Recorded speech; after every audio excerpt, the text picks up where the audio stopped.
It is important that you familiarize yourself with all operating controls. Follow these steps to make sure the unit is in proper working order for its next use. Make certain all safety decals are in place.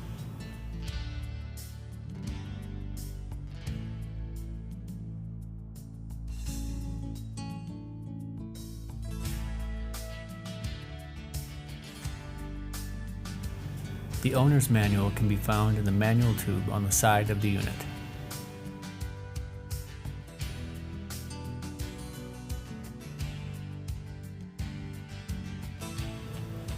Check all bolts for tightness, inspect all hydraulic hoses and fittings, and visually inspect for loose, bent, or broken components.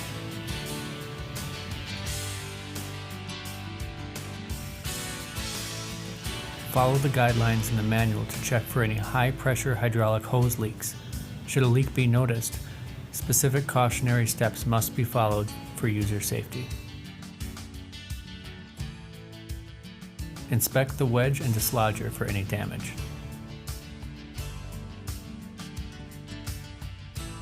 Inspect the unit and engine for signs of fuel or oil leaks. Only check the oil when the machine is level. Change the oil every 100 hours of use or every 6 months, whichever comes first. There is a fill location on each side of the engine. The oil plugs are interchangeable, but only the gray one has a dipstick. Make sure the dipstick is clean and dry. To properly check oil, insert without twisting in.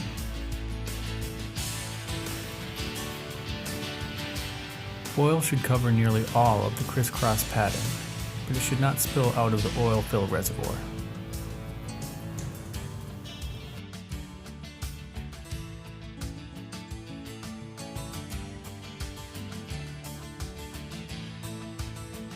Remember, never fill the fuel tank indoors. Also, never add fuel or remove the gas cap if the engine is running or hot. Do not fill the gas tank to the top. Leave at least 1 inch of empty space to allow for fuel expansion.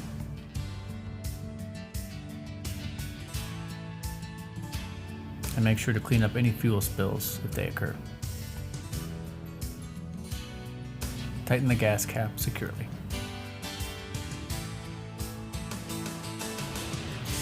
Wipe off the engine with a clean, dry rag, paying special attention to the fuel tank and oil fill areas.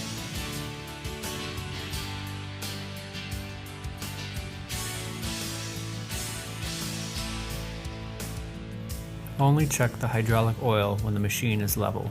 Change the hydraulic oil every 100 hours of use or once per year, whichever comes first.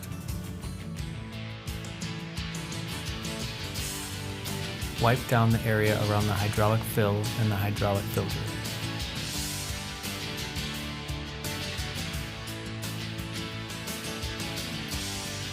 Be sure to inspect the unit's tires and to check the tire pressure for each. Be sure to replace the valve stem cap when finished.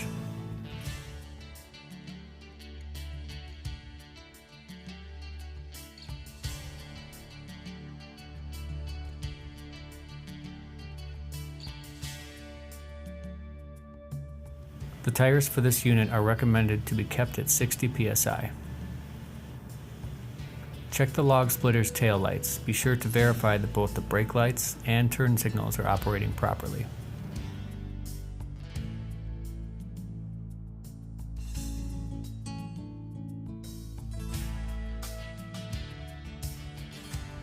Inspect the hitch assembly, making certain it fits a 2-inch ball appropriately.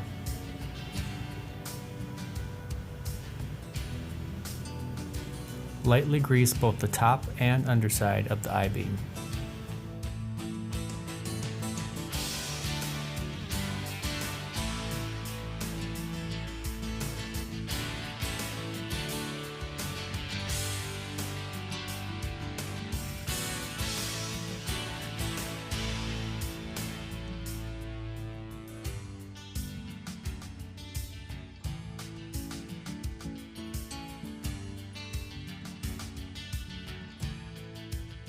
Use compressed air to blow off excess dirt or dust.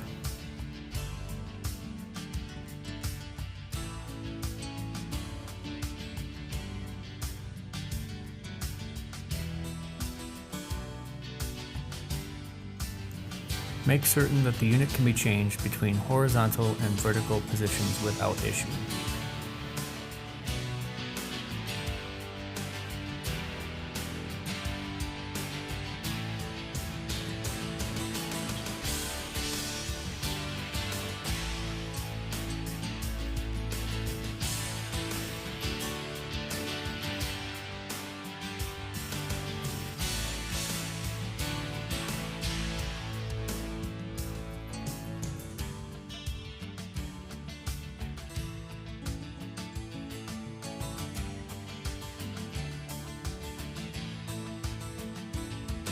Lubricate the vertical and horizontal locking pins and springs regularly.